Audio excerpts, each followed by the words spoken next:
السلام عليكم ورحمة الله وبركاته. الحمد لله رب العالمين، والصلاة والسلام على أشرف الأنبياء والمرسلين، نحمده ونستعينه ونستغفره، فإن أصدق الحديث كتاب الله، وخير الهدي هدي محمد صلى الله عليه وسلم، وشر الأمور محدثاتها، وكل محدثة بدعة، وكل بدعة ضلالة، وكل ضلالة في النار. وقال رب اشرح لي صدري ويسر لي أمري واحلل عقدة من لساني يفقه قولي.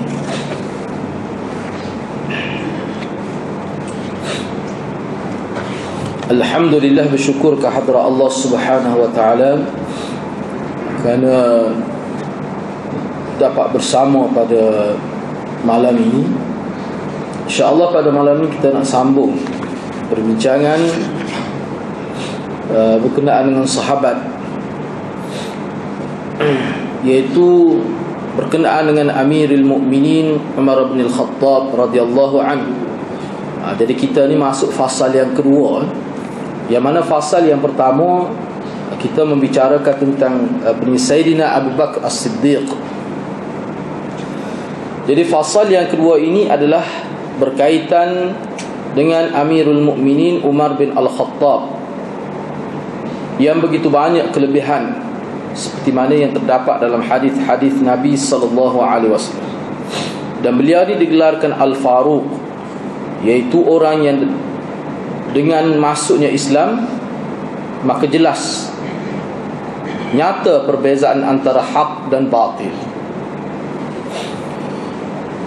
Pada minggu sebelum ini telah kita bicarakan tentang kelebihan-kelebihan Sayyidina Umar dan bagaimana cara Sayyidina Umar mengambil alih pemerintahan sebagai khalifah, sebagai pemimpin utama negara Madinah pada waktu itu. Jadi seperti yang kita maklum bahawa pelantikan Sayyidina Umar adalah melalui musyawarah juga, melalui perbincangan Sayyidina Abu Bakar pada waktu itu dengan para sahabat yang lain. Jadi Sayyidina Abu Bakar telah mencadangkan Sayyidina Umar sebagai penggantinya, dan cadangan ini dikemukakan kepada sahabat-sahabat utama Rasulullah yang menjadi ahli majlis mesyuarat kerajaan Madinah pada waktu itu, dan tidak ada seorang pun yang membantah pelantikan Sayyidina Umar menjadi pengganti, menjadi khalifati Rasulillah, menjadi pengganti kepada pengganti Rasulullah. Dan Sayyidina Umar inilah pemimpin yang mula-mula sekali dimasyhurkan dengan Amirul Mukminin, pemimpin orang-orang yang beriman. Seperti mana yang saya telah sebut sebelum ini, bahawa perbincangan kita ini bukan sekadar nak menyebutkan tentang fadilat manaqib sahabat, tetapi lebih bersifat untuk membicarakan tentang perkara-perkara yang berbentuk fitnah ataupun kekeliruan-kekeliruan yang ditimbulkan oleh musuh-musuh Islam terhadap generasi awal Islam, khususnya para sahabat yang mempunyai jasa yang besar di dalam penyebaran agama Islam ini. Seperti yang kita maklum bahawa musuh-musuh Islam telah menyerang agama kita dengan cara mengkritik, memberikan gambaran buruk, dan mereka riwayat-riwayat palsu yang begitu banyak untuk menyabitkan bahawa para sahabat Nabi, khususnya sahabat-sahabat besar, sahabat-sahabat yang mempunyai peranan besar dalam menyebarkan Islam ini, mereka teruk akhlaknya, mereka ini jahat dan sebagainya. Jadi untuk tujuan itu, dia menimbulkan kekeliruan dengan memutarbalikkan fakta-fakta yang setengahnya memang tersebut dalam kitab kita, cuma ada berlaku takut tambah dan sebagainya. Seperti yang kita nak bincang pada malam ini, perkara yang menjadi kita kata modal utama lah untuk musuh Islam serang khalifah Islam yang kedua, pemimpin utama umat Islam, sahabat kedua Nabi yang sangat disenangi, yang sangat diredai oleh Nabi SAW, iaitu Sayyidina Umar. Jadi perkara ni, kes ini berlaku biasanya dalam kitab dia panggil peristiwa hari Khamis. Ni yang kita nak bincang ni biasa disebut dalam kitab dia panggil peristiwa hari Khamis. Kalau peristiwa hari Khamis ni maksudnya ketika Nabi nak wafat tu, Nabi ada suruh supaya para sahabat dia buat mari kertas, bawakan kepada aku kertas. Lepas tu dia tidak sebut kertas lah, katif ni maknanya macam belulang gitu, ataupun tulang binatang. Kita tidak nak bincang lah tu. Apakah zaman Nabi tu tidak ada kertas? Waktu kita tidak nak bincang sini.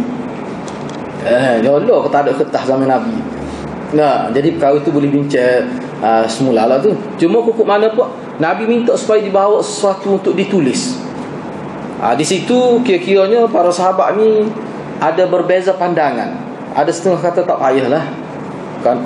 Kena ingat ni waktu ni 3-4 hari gitu ya Nabi nak wafat ni, kisah ni berlaku. Ada setengah paling tinggi pun 5 hari, tapi orang ramainya kata 4 hari lah, ataupun 3 hari. Ni sebelum Nabi wafat kisah ini berlaku, peristiwa hari Khamis ini. Jadi oleh kerana dalam peristiwa ni, berlakunya peristiwa ni, ada Sayyidina Umar dalam cerita ni. Di sinilah peluang musuh-musuh Islam nak memburukkan Sayyidina Umar. Akhir sekali kalau kita pakar cerita musuh-musuh Islam ni, hak buruknya siapa dia? Nabi SAW. Pergi situ perginya. Cuba kita tengok kan. Jadi hari ni saya nak baca ni, lepas tu sebab dia kitab hak bincang panjang lebar ni, kitab ni. Kitab ni dia bincang memang dengan cukup detail lah. Baldalalta. Kitab ni sebenarnya kitab yang ditulis oleh Khalid Al-Asqalani untuk menjawab kitab Summah Tadaitu yang disebar secara meluas di seluruh dunia oleh pokok Syiah. Dan kitab tu sebenarnya ramai makan jasa, jadi murtad manusia. Summah Tadaitu. Summah Tadaitu dengan erti akhirnya kutemui kebenaran. Ni pihak kitab tu 1/4 ni ya. Tapi bila tulis nak jawab tu jadi setebal ni jawab. Jadi tuan ni Khalid Asqalani kata dak. Tijani, Syekh At-Tijani, dia kata akhirnya kutemui kebenaran. Dengan memburukkan sahabat dia jumpa kebenaran. Jadi penulis ni jawab.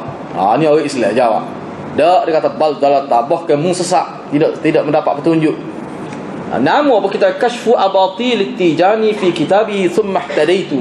Kitab ini mengambil peranan untuk memperjelaskan kebatilan At-Tijani, penulis kitab Summah Tadaitu.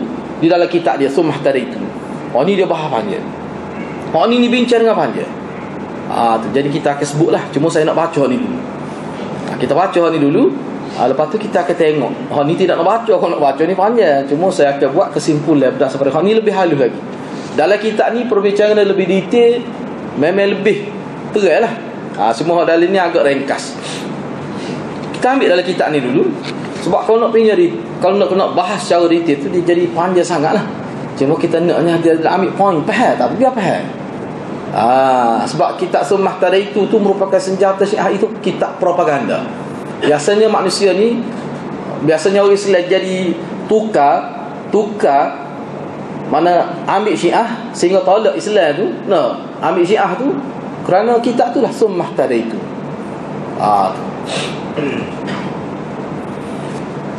Ni tajuk dia buat ni pada muka surat 57 bagi yang ada kitab ni. Muka surat 57. Kalau tak serupa pun saya baca tajuk, lepas tu cuba tengoklah setengah-setengah tu asal ada kitab. Al-kitabul ladzi hamma an-nabiyyu bi kitabati hina mashtadda waja'uhu sallallahu alaihi wasallam. Surat yang Nabi ingin tulis ketika mana Nabi berada dalam keadaan sangat sakit yang bersangatan. Sakit ni wajak ni makna sakit siapa peringkat, aduh sakit yang jadi siapa mengeluh, itu sakit. Ni sakit beberapa hari Nabi nak wafat. Nabi sakit berat lah, sehingga bila Nabi nak pergi semaya tu kena angkat. Nabi tidak ada keupayaan untuk bangkit sendiri, bahkan kena angkat Nabi ni pada waktu ni. Lepas tu dia sebut wa ra'sah, Allah sakitnya kepala. Mana berat benar tu Nabi tu, dalam keadaan yang kira-kiranya sakit tenak lah. Tapi masih lagi boleh bercakap. Minal umuril mushkilah ma rawahu asy-syaikhan wa ghairuhuma anna an-nabiy sallallahu alaihi wasallam hina ishtadda waj'uhu qala ituni bil katif wad dawah aw al-lawh wad dawat aktubu lakum kitaban lan tadillu ba'dahu abada faqalu inna rasulullah sallallahu alaihi wasallam yahjuru. Antara perkara yang timbul kemusykilan, sebenarnya kemusykilan ini timbul ni bukan dalam kalangan orang Islam, tidak. Kemusykilan ini ditimbulkan oleh musuh-musuh Islam. Sebab kalau kita tengok dalam huraian kitab-kitab ulama kita, tidak timbul kemusykilan. Memang dia huraian dengan jelas. Tetapi ada juga musuh-musuh Islam yang mana kita tengok piyah dia sama putih dengan kita tengok kan. Nah, sebab dia kadang-kadang besar daripada kita. Dan dia pakai jubah nampak lebih semak daripada kita. Ni musuh jenis ni. Kalau musuh jenis pakai topi, kecik ni boleh kira. Ni masalahnya musuh ni jangan ngaku Islam. Ni masalah ni. Dia tidak Islam. Jadi saya kata gitu tu kerana kita beringat berdasar pada hadis Nabi lah. Nabi kata qaumun, Nabi kata satakunu fi akhiriz zaman qaumun yarfuduna al-islam wa yalfizunah faqtuluhum fa innahum musyrikun. Nabi kata akan ada satu kelompok manusia yarfuduna Islam, dia tolak Islam hakikat, wa yalfizun, tapi dia sebut nak Islam. Dia tampilkan pada masyarakat dia sebagai Islam. Faqtuluhum, Nabi kata bunuh, perangilah mereka. Fa innahum musyrikun, kerana mereka sebenarnya adalah orang-orang yang mensyirikkan Allah. Jadi kalau kita nak tahu buat ni, tengok dalam kitab dia penuh dengan akidah syirik. Tu. Jadi hadis ni dia panggil hadis fitan. Hadis yang Nabi sebut fitnah yang akan wujud di akhir zaman. Jadi kita kena pergi hadis ni. Saya dapat maklumat yang terakhir ni, puak Kristian pun bertakiyah. Puak Kristian pun bertakiyah. Ada seorang penceramah, setelah saya satu pentas dengan dia pada hari itu, selepas selesai program dia cerita, dia kata dia bercakap tentang Kristian, saya bercakap tentang ni Syiah ni. Dia sebutlah, dia kata ustaz dia sebut takiyah. Dia kata puak Kristian pun khabar dia guna taktik tu. Puak Kristian mari semaya duduk dalam saf masjid kita lalu di Pantai Barat. Mana tahu dia kalau duduk dengan cara dia gitu kan payah dia nak tarik Islam. Walaupun berjaya juga, boleh juga, tapi lambat. Sambutan tu kurang. Jadi dia mari dalam rupa Islam juga. Bagi dia tengok Syiah berjaya. Dia tengok cara Syiah ni lebih berjaya. Tu imam hutang dia. Ulama hutang dia. Jadi puak Kristian pun tengok tahu dia kena guna cara ni juga. Taktik ni berjaya. Jadi lah ni dia pakai baju Melayu supaya kita jubah, tapi di dada dia tu ada salib. Ni lah Kristian pun guna gitu. Tujuan apa buat tu? Nak berapak dengan orang Islam. Dia rapak, maknanya dia tarik umat Islam jadi Kristian dengan cara bergaul dengan orang Islam. Sebab tu umat Islam sekarang ni dia berhadapan dengan satu musuh yang berada di sekeliling dia.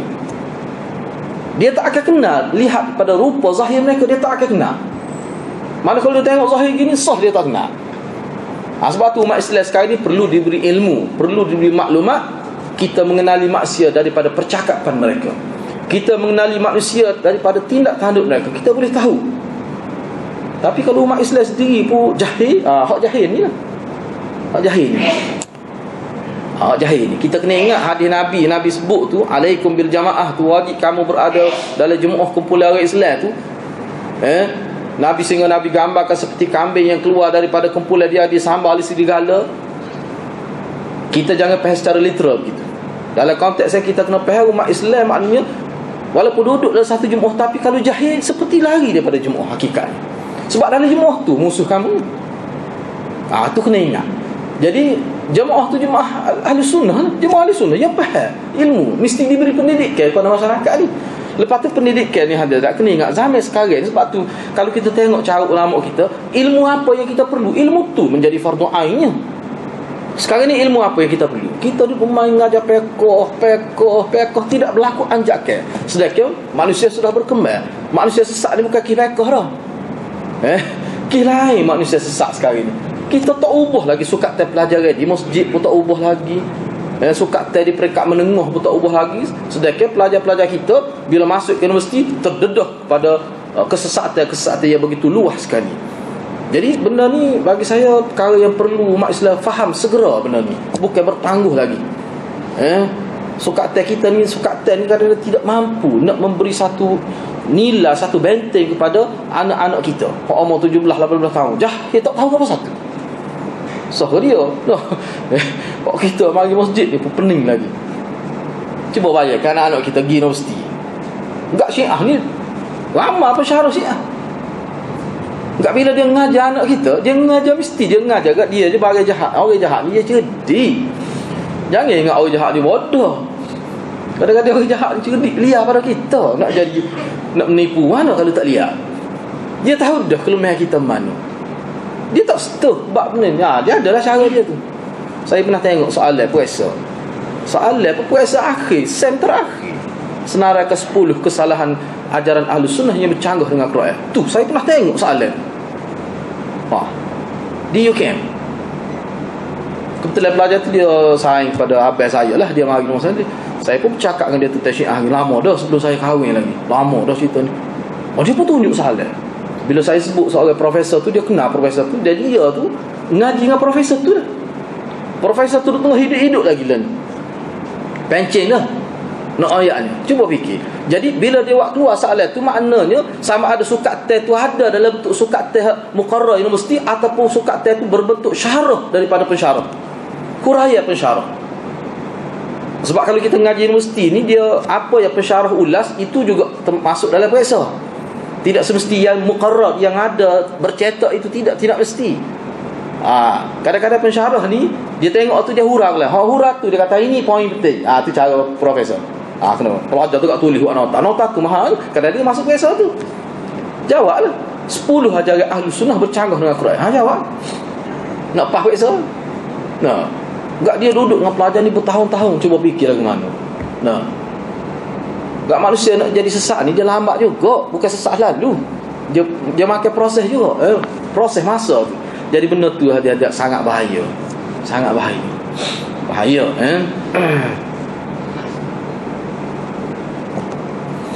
Ini benda-benda ini antara perkara yang ditimbulkan sebagai keraguan. Jadi kalau sekiranya hak ni apa yang kita nak bincang ni kita boleh terima benda ni, jadi fakta-fakta lain yang berkait dengan keburukan sahabat mudah ditelan, mudah diterima. Bila boleh terima, dia nampak apa sahabat benda yang mula-mula sekali dia nak ayatnya sahabat ni manusia seperti kita. Tu. Sebab kalau ahli sunnah dia tak bercakap gitu. Ahli sunnah dia kata sahabat seperti kita, tetapi dia ditakdilkan oleh Allah. Hati tu ahli sunnah kalau kecil lagu tu. Kena beringat hati-hati. Kalau ada kita dengar ustaz-ustaz kecil, sahabat ni manusia seperti kita. Sekat tu ya, kena beringat. Kena pegang tu. Ni kita duduk lama rumah ibu ni kita boleh agak dia cara dia kecil tu. Sebab kalau ahli sunnah, orang Islam dia tak kecil sekat tu saja. Dah. Memang sahabat ni seperti kita, tetapi dia ni ditakdilkan oleh Allah. Disebut dia ni baik dalam Quran, dalam hadis Nabi. Kalau itu kena beringat tu. Mana boleh bimbang lah, boleh bimbang. Kalau dulu pernah satu ketika, zaman dulu, lebih kurang 500 tahun selepas Nabi wafat, ulama sebut sesiapa yang mengkritik sahabat, misalnya Imam Ahmad ni tahun kurung keempat, kurung keempat kan? Ataupun kurung ketiga, mana 200 tahun, 200 hijrah lah. Imam Ahmad pernah sebut zaman dia kata sesiapa kalau kamu dengar ada orang sebut benda tak molek tentang sahabat Nabi, fattahim islamah, mu kena ragu dia ni Islam ke tidak. Dia sebut benda tak molek. Sekarang ni kita kena naik satu peringkat lagi. Kalau kamu dengar orang sebut bahawa sahabat ni manusia seperti kita, berhenti setakat tu, fattahim islamah, kita kena ragu tentang Islam dia. Kita kena, ustaz ni ngaji sekerak ke lagu mana ni, kecil lagu ni, kena tanya dia. Tidak setakat tu. Tengoklah dia dalam kitab mana tak ada ulama kecek sekat tu, tak ada. Memang ulama sebut sahabat ni manusia seperti kita, tetapi dia ditakdirkan oleh Allah, dia diredai oleh Allah. Kalau dia buat silap, memang ada disebut dalam hadis bahawa Allah ampunkan dia. Itu cara ahli sunnah. Kita boleh tahu. Sebab tu kita ni kalau kita ngaji hadis dengan cara yang baik, kita boleh kesal. Kita nampak ada usul tasyayyuq ni. Ya, ada usul tak betul ni, kita boleh agak. Boleh agak hadirat. Jangan kata Syiah selalu. Cuma sekurang-kurangnya rusing lah. Kena tak leh ni, ada tak kena ni. Cuba juga. Nabi kita ni manusia semua, kita nak manusia besar. Cuma dia ni diberikan wahyu, itu kelebihan dia. Dengan sebab Nabi diberi wahyu, tak hilang sifat manusia, tetap ada. Tu ahli sunnah tu. Bukan kata bila Nabi terima wahyu jadi dia ni tak lupa. Bila Nabi terima wahyu maknanya dia tak ada sifat lupa, hilang sifat lupa. Sedangkan sifat lupa tu sifat manusia. Ya. Tapi Syiah ni media bila terima wahyu hilang sifat manusia. Tu dia. Parok tu hati-hati aku. Khomeini kata la natasawwaru as-sahwa wal ghafah lil imam tu. Khomeini sebut dalam kitab dia, kita tak boleh nak gambar imam kita lupa dan lalai. Tergambar begitu saja kafir selalu. Kata Khomeini. Apa tu? Sebab dia terima wahyu. Bila terima wahyu dia jadi, bila dia terima wahyu walaupun dia tak sebut, kita boleh faham daripada kitab dia. Syiah ni menganggap imam dia naik darjah, melepasi batas basyariah, melepasi batas kemanusiaan, tidak jadi manusia, naik ke peringkat Tuhan. Sudah berubah daripada basyariah kepada uluhiyah. Sebab apa? Sebab terima wahyu. Sedangkan Nabi kita ni ana basyarun mislukum. Aku manusia seperti kamu. Bezanya aku terima wahyu muda. Kalau mu terima wahyu juga, mana musuh aku? Sebab tu tak boleh. Itu garis pemisah antara kita dengan Nabi. Beza situ ya. Tapi Syiah iman dia terima wahyu. Jelas dalam kitab dia hadirat. Tu dia panggil akidah syirik dia. Saya sebut tu bukan apa. Sebab payah kadang-kadang orang tanya kita nak percaya mana Syiah ni. Nak ayat lagu mana? Kalau terang atas hari tu ada tulis Syiah sebenarnya. Sebab tu kita kata bobo Syiah ni dia kena tukar isi dia. Status agama kena bobo. Syiah email 12. Biar terang gitu. Biar berani kan. Biar berani dah nak Syiah sangat kan. Biar berani. Sebab bobo Qadiani berani dia. Tak apa tukar. Tukar pun lepas kita pergi Mekah. Dia tawar rumah. Kita pergi Mekah. Bobo Qadiani dia kat Nalai dia tu di India. Memang ada cak status dia tidak Islam. Qadiani. Sebab tu jadi Arab Saudi tak benar dia buat haji. Jadi kita tanya apa Saudi benar dia buat haji. Dia mau tak usaha biar kaji tukar status agama dia. Dia tu kita ni duk ngeli dah. Parok saya ahli sunnah. Tapi kecek puji Syiah. Kita sebagai ahli sunnah ni sakit hati benar kalau dia sebut Khomeini rahimahullah. Sebab dalam kitab Khomeini kata sahabat kafir. Tapi orang Islam kata Khomeini rahimahullah mana lagu tu. Jadi benda-benda gitu kadang-kadang yalah terlukalah hati kita ni tak sedih kita dengar gitu. Puji orang yang kafir sahabat. Ni antara dalil besar. Sebab tu dalam kitab ni dia duduk pada dalil dalam kitab ni duduk dalil yang kedua. Dalam kitab ni buat Syiah ni dia guna ni hadis ni hak kita nak bincang bukan Sayyidina Umar ni nak ayatnya sahabat ni teruk. Kalau sebelum ni kita sebut bila sahabat mati berlaku pertelingkahan, berebut jawatan kepimpinan utama tertinggi tu berebut bila sahabat. Dak hak ni belum mati lagi ni. Belum mati ni buat perangan dah sahabat ni. Tu hak dia nak ayat ni. Dia nak guna isu ni. Isu hari Khamis dia panggil. Sebab tu dalam kitab ni duduk nombor 2 poin ni. Pada kitab ni tu duduk nombor 2. Maknanya hak ni antara hujah modal utama lah.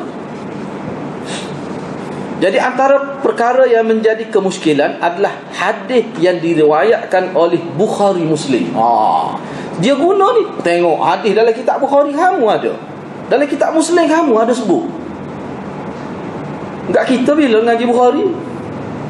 Enggak bila kita ngaji Muslim.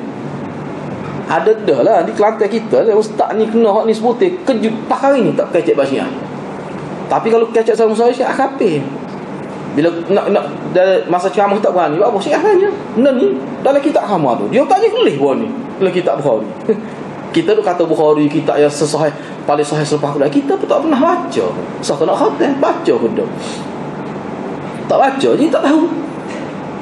Dia Syiah tahu tu orang kita tak ngaji Bukhari. Syiah dia tahu. Majoriti umat Islam tak baca Bukhari. Sebab tu lah ni kita nak umat Islam kena khatam tiap-tiap tahu Bukhari supaya dia khatam Quran. Khatam ni hadirat baca hadis terjemah, baca saja tak apa, baca supaya baca Quran. Sebab itulah ulama-ulama kita, misalnya Abdul Rahman Ibn Khaldun, saya biasa sebut semua. Kita kena tahu cara pengajian di zaman tabi'in lagu mana. Zaman tabi'in selepas zaman Nabi, di zaman sahabat lagi tu.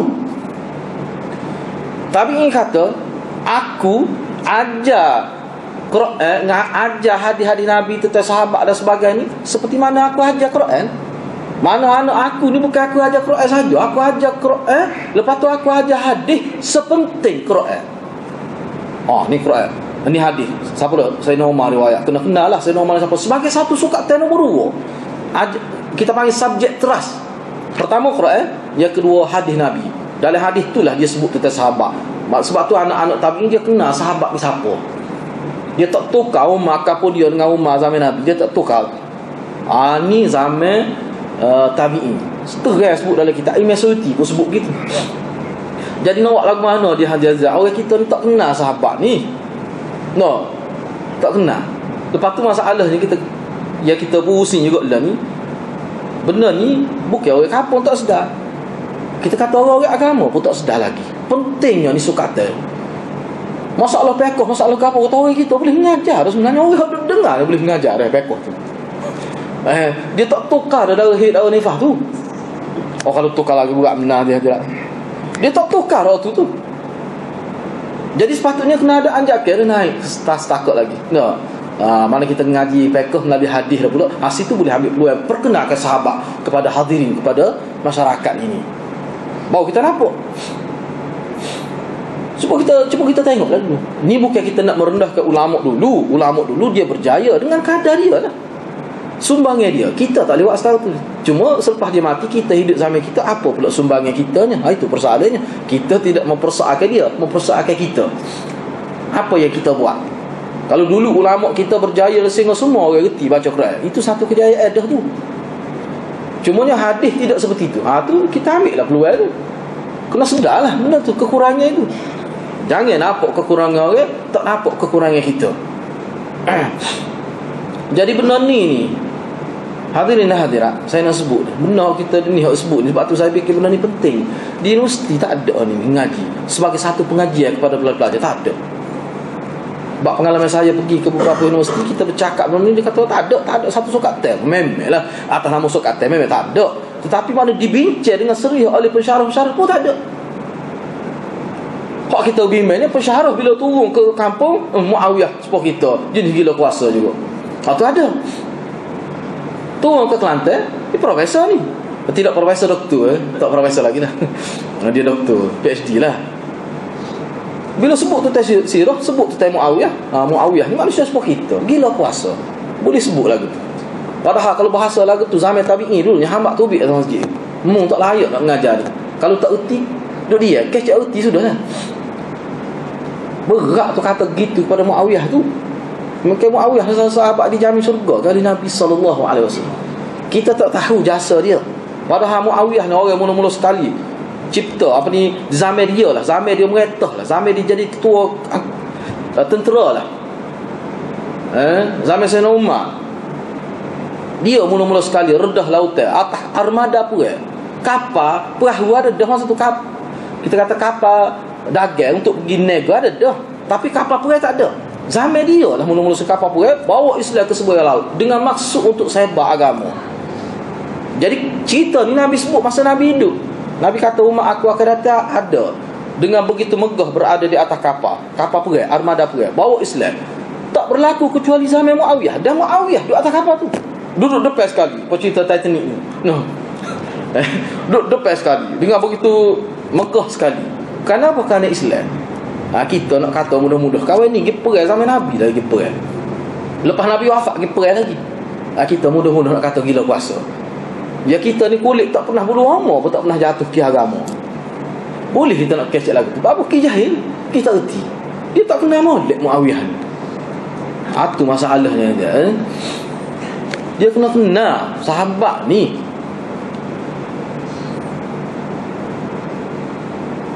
Sebab tu ulama kita kata apa ya, ulama kita kata sahabat-sahabat termasuk dalam agama. Apa? Benci pada sahabat itu isyak benci pada sahabat. adalah kekufuran, sayang kepada sahabat adalah iman. Apa ulama kata begitu? Benci pada sahabat, kata uduh pada sahabat, kafir sahabat. Benci bukan kafir. Dia panggil intiqas, cari kelemahan untuk didedahkan. Hak tu adalah merupakan nifaq, kekufuran dan nifaq. Tapi saya pada sahabat, cinta pada sahabat, iman. Taat dan iman kepada Allah. Itu ulama sebut. Sebab tu zaman ulama kita dulu, contoh Imam Syafi'i. Imam Syafi'i ni dia sesama dengan Imam Ahmad. Imam Syafi'i ni zaman dia ada dah ni pokok yang mengkafirkan sahabat, kata uduh pada sahabat. Sebab tu Imam Syafi'i dia kata kita menghukum putus orang yang cerca sahabat dia ni tidak Islam. Cerca tu cerca baru tu. Bukan kafir lagi. Ni kalau kafir sahabat, bawa ke Syiah ni, sahabat ni bukan sekadar kafir, lebih pada iblis kafir. Kita pun tak boleh gambar kafir lagu mana yang lebih pada iblis ni. Tak sebut kafir lagu mana dia kata. Bunuh Nabi. Bunuh Nabi Zainal Abidin ni dalam kitab dia, tapi tidak buat dia suruh anak dia. Pak nama Aisyah tu lah. Pakat dengan Hafsah anak Sayyidina Umar. Pakat dia racun Nabi, bukan Yahudi racun Nabi. Tu dalam kitab dia sebut tu terang tu hadirat. Ada riwayat dalam kitab sahih benar tu. Ni benar-benar gini nak menimbulkan keraguan. Cerita dia ni dia panggil cerita hari Khamis dalam Bukhari Muslim. Kena ingat dalam Bukhari Muslim. Dan kita kena faham hak ada dalam Bukhari Muslim sebenarnya hak lagu mana. Pembohong besar ini, dia kata ada dalam Bukhari. Dia ubah 2-3 kalimah. Kat kita tak pernah tengok hadis tu. Kita duk rasa yalah. Padahal ulama kata dalam Bukhari tidak lagu ni. Kita akan tengok selepas ni. Jadi dalam Bukhari Muslim asah ni memang ada dalam kitab. Cerita ni memang ada. Misalnya Nabi ketika sakit beberapa hari nak wafat, Nabi sebut, ni masa ni ramai lah sahabatnya. Sayyidina Abu Bakar tak ada masa ni, Sayyidina Umar ada, Ibnu Abbas pok daun Nabi pada dah ramai lagi. Sahabat-sahabat yang ramai lah duduk dekat Nabi masa Nabi sakit. Ni kes ni berlaku ketika dekat Nabi nak wafat beberapa hari. Nabi kata bawa kepada aku, maknanya alat tulis lah. Saya terjemah secara ringkas. Untuk saya tulis kepada kamu satu surat yang kamu tidak akan sesat sampai bila-bila selepas saya tulis surat ni. Maka sahabat kata, Rasulullah ni meracau ni.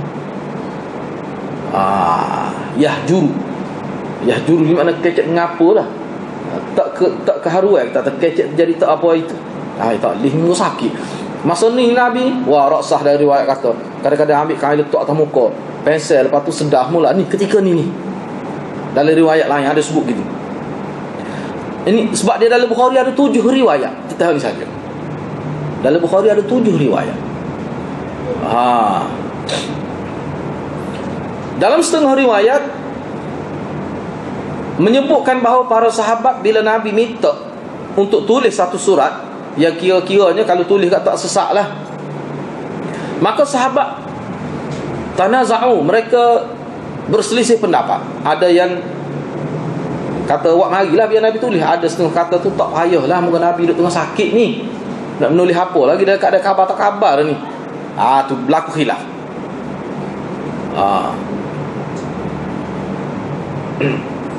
Dan tidak patutlah ketika Nabi dekat dengan Nabi dah, Nabi sakit, duduk kau sekitar Nabi tu, duduk balah pula. Tanazuk ni mana berlaku pertelingkah lah, sedikit percanggah pendapat. Dan mereka kata masya'nu, bagaimana keadaan Nabi tu? Ahajara, apakah dia sedang meracau? Itu ada disebut ni ringkas ni, tak apalah. Dalam setengah riwayat lain menyebutkan bahawa Sayyidina Umar radhiyallahu anhu, Sayyidina Umar kata, dalam setengah riwayat lain menyebutkan bahawa Sayyidina Umar ada berkata bahawa Rasulullah sallallahu alaihi wasallam telah dikuasai oleh sakit yang bersangatan. Manusia ni kadang-kadang dia boleh bercakap di luar daripada keadaan biasa bila dia terlalu sakit. Dan keadaan ni yang Sayyidina Umar nampak berlaku kepada Nabi sallallahu alaihi wasallam di ketika ini. Jadi bila dalam keadaan tu Nabi minta, sebab kita lah dah sakit itu, siapa tak boleh nak tinggal jauh dah. Tiba-tiba minta gerai tanah misalnya. Kita kata apa ni, tak kabar ni. Tak perminta orang sakit tu tengah sakit. Kita boleh tahu orang sakit tu sakit lagu mana. Dengan umurnya 63 tahun dah. Tak sebelum tu pun pesel beberapa kali dah. Nak bangun pun orang kena akad dah. Bahkan dalam riwayat lain kita tengok beberapa kali letak kain atas muka ni. Merah pada muka ni. Sakit ni. Sakit Nabi ni. Dia nak kata tak payahlah. Biarlah. Kamu ada dah ke Quran cukup dah tu. Kamu tak sesak dah dengan Quran tu. Kena ingat ni, kih ni berlaku ayat al-yauma akmaltu lakum turun dah. Kena ingat ni. Patu ayat ma farratna min kitab tu ada dah. Min syai', ma farratna fil kitab min syai' tu ada turun dah. Kami tidak tinggal apa-apa pun hak berguna untuk kamu untuk selamat dunia akhirat. Allah kata kami sebut belaka dah. Ayat tu pun turun dah. Lepas tu al-yauma akmaltu lakum dinakum wa atmamtu alaikum nikmati wa raditu. Hak tu ayat tu pun turun dah. Ni masa ni. Gak saya normal ni orang yang paling fakih. Bila ayat gitu turun dah dia kata cukup dah tu. Tak perlu dah ni. Tu dia kata tu. Jadi bila begitu berlakulah menggorama ke keluarga Nabi pun ada, orang panggil ahlul bait Nabi lah. Ada. Maka fakhtalafa ahlul bait fakhtasamu. Maka berlaku perselisihan pendapat di kalangan ahlul bait. Di kalangan ahlul bait perselisihan pendapat. Mereka bertelingkah, berbalah kira-kira lah maknanya. Berbeza pendapat. Setengah mereka mahu bawa kepada Nabi alat tulis untuk Nabi tulis. Setengah mereka sependapat dengan Sayyidina Umar, iaitu tak perlu tulis. Hasbuna kitab Allah, hasbuna Al-Quran, hasbuna kitab. Cukup dah kita Quran tu, kitab Allah sudah cukup. Jadi benda ni jadi agak panjang. Hak ni kata gini, hak ni kata engkau ramah ke. Jadi hak ni pendapat kata kena tulis, muka Nabi suruh. Hak ni kata Nabi duk tengah sakit berat ni, nak nulis aku mana. Dalam keadaan tu ada dalam keadaan itulah ada sahabat tanya, Nabi ni meracau dah ke? Jadi Nabi ni tak nak nulis pada waktu tu meracau dah ke? Sebab sebelum ni apa tak minta. Timbul persoalan gitu. Ramai kan? Bukan sahabat kata Nabi ni meracau. Jadi Nabi seolah kecek jadi macam meracau, tak sesuai. Ni tanya sebab apa? Sebab muka sakit, tiba-tiba minta kertas nak tulis. Ada sahabat tanya gitu. Jadi di hadapan Nabi tu berlaku ikhtilaf, perbezaan pendapat. Ni kata gini, ni kata gini. Lalu Nabi pun kata kumu, bangunlah kamu semua. Bangun tu maksudnya bangunlah kamu semua supaya pergi keluarlah daripada bilik ni. Tak payah duduk berbantah-bantah gitu. Gitu. Dan Ibnu Abbas berkata, ar-raziyatu kullar raziyah. Ni bahala besar ni lagu ni. Gitu mana. Ar-raziyah tu musibah ni. Musibah lagu ni. Nabi ni tak nak tulis, hak ni kata boleh, hak ni kata tak boleh. Jadi duk main tegal gitu. Sahabat Nabi kata bangunlah semua ni. Gitu. Seolah-olah gitulah. Syiah sebut lalu Nabi halau sahabat. Syiah dia guna bahasa lagi tak dia. Faqumu anni. Setengah faqumu anni. Syiah kata Nabi halau, berambuh sahabat. Berambuh daripada bilik tempat Nabi sakit. Tu bahasa Syiah. Bahasa Syiah dulu. Tapi bahasa ulama Islam kita guna, bangunlah kamu semua. Keluarlah kamu. Gitu yalah. Tapi dia tengoklah, dia orang beci, dia kecek cara beci. Orang yang saya, dia kecek dengan bahasa saya. Gitulah. Sebab tu ulama kata benci pada sahabat ini tanda nifak. Benci. Tengok bahasa dia, bahasa saya ke bahasa benci? Ulama kita jelas dalam benda ni. Tengok bahasa dia guna, bahasa saya ke bahasa benci? Kalau bahasa saya dia lain, kalau bahasa benci dia lain. Dia ada bahasa. Memang Allah buat dah bahasa ni memang gitu. Kita boleh kenal perasaan orang melalui bahasa dia tu.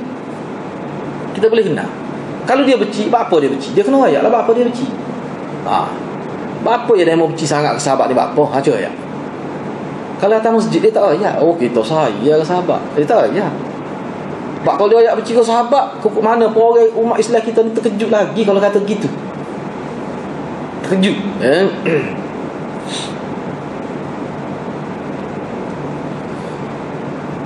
Kata Ibnu Abbas lagi, ay bala lagu ni. Dia kata berat lagu ni. Itu maknanya ar-raziyatu kullar raziyah itu. Kenapa keadaan kamu ni? Rasulullah suruh tulis kitab. Lepas tu kamu duk selisih pula. Dan kamu bagi menyalahkan pendapat Umar. Lah betulnya orang kata dak pun Nabi suruh kita buat, ikut betul Nabi tu. Tanpa melihat kepada keadaan Nabi. Sayyidina Umar dia melihat keadaan Nabi minta apa sesuai atau tidak waktu. Keadaan Nabi macam mana? Dan ramai ulama sokong hak Sayyidina Umar. Ramai ulama lebih cenderung kepada apa Sayyidina Umar. Tak apalah. Jadi para ulama Islam telah membahas hadis ini dengan perbahasan yang panjang lebar.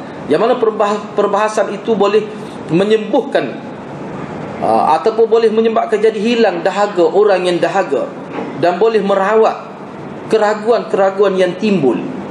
Misalnya dalam bab ni Imam Nawawi telah membahaskan secara panjang lebar, telah mengeluarkan kata-kata yang cukup bernilai secara panjang lebar dalam kitab dia. Dalam kitab dia Syarah Muslim. Kerana hadis ni ada dalam Muslim, ada dalam Bukhari dan ada dalam Muslim. Jadi Imam Nawawi bahas panjang. Dia telah kemukakan pendapat yang cukup bernilai. Dan dia kata saya akan ringkaskan perbincangan Imam Nawawi itu seperti mana berikut. Dia sebut ni pandangan Imam Nawawi. Panjang juga Imam Nawawi bahas.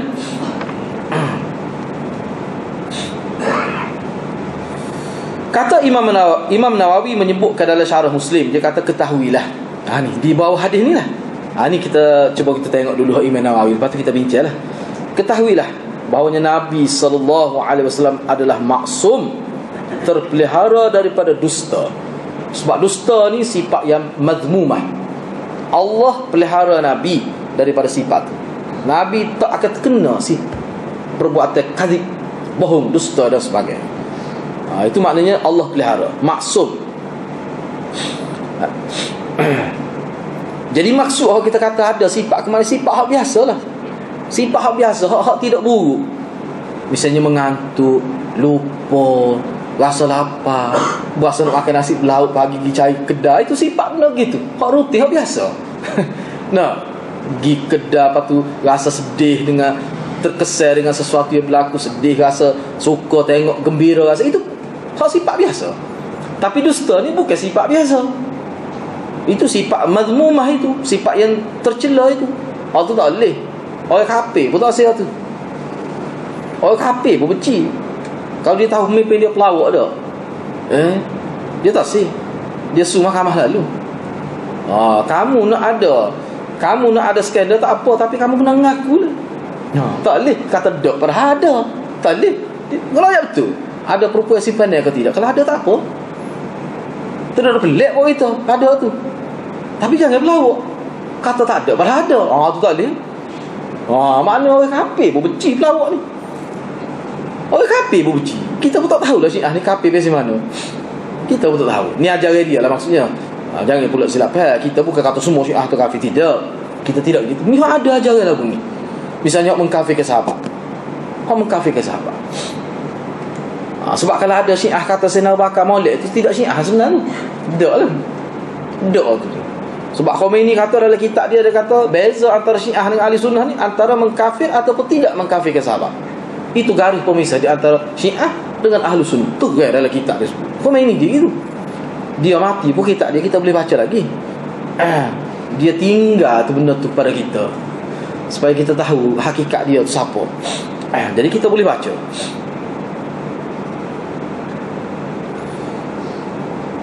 Dan Nabi ni terpelihara. Ini maksud maksum.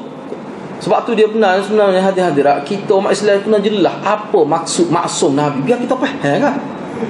Bila kata Nabi ni maksum, apa dalam konteks mana Nabi ni maksum? Nabi ni maksum kena pegang benda yang paling penting. Maksumnya Nabi nak jaga agama, nak jaga syariat. Bukan nak jaga benda-benda yang berkait dengan dunia ni, tidak. Maksumnya Nabi dengan tujuan nak supaya tidak tercalar syariat. Maknanya hakikatnya Allah jaga syariat dengan cara memberi sifat maksum kepada Nabi untuk jaga agama. Dalam bab kebiasaan, dalam bab dunia yang tidak berkait dengan syariat lah, benda tu boleh berlaku. Misalnya Nabi lupa, ada berlaku. Lepas tu Nabi rasa sakit, Nabi rasa letih, Nabi rasa lenguh. Rebah. Itu perkara biasa tu. Nabi tak boleh rebah.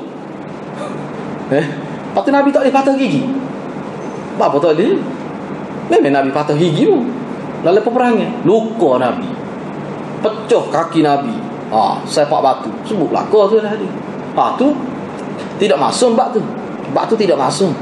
Tetapi Nabi tak akan bercakap benda yang menyalahi hukum yang ditetapkan oleh Allah Subhanahu Wa Taala. Nabi tidak akan tinggal sesuatu yang Allah suruh Nabi sampaikan. Nabi tidak akan tinggal tu. Itu makna maksum. Situlah guna maksumnya.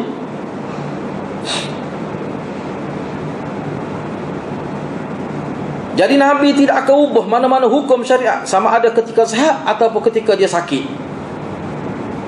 Dan Nabi terpelihara, yang maksum daripada meninggalkan memperjelaskan.